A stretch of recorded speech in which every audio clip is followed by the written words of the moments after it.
Hello, my name is Benjamin Hart. I'm an American attorney and the managing director of Integrity Legal here in Bangkok, Thailand. Question posed by this video is, does my Thai wife have a right to a U.S. visa?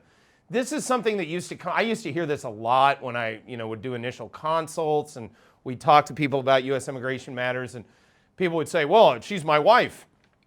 She has a right to a U.S. visa. No, you have a right to marry anyone you want as an American.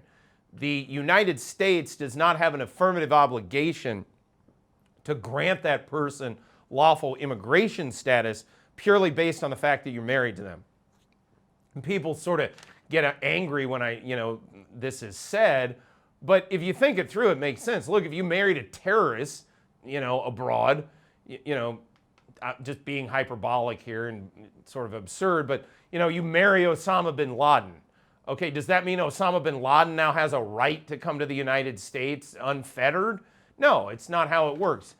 At the end of the day, there is no right or fundamental right to immigration status simply by being married to an American. Now, being married to an American does create the foundation to be able to apply for an American spouse visa, for example, like a CR1 or an IR1 visa, or even the K3 marriage visa, based on the underlying marriage, but it's still going to be adjudicated whether or not the person is appropriate to come to the United States, whether they have a criminal record, whether they have a record of anything that amounts to a legal ground of inadmissibility to the United States. Again, all of this has to be factored in when adjudicating whether or not to grant a visa to the spouse of a U.S. citizen.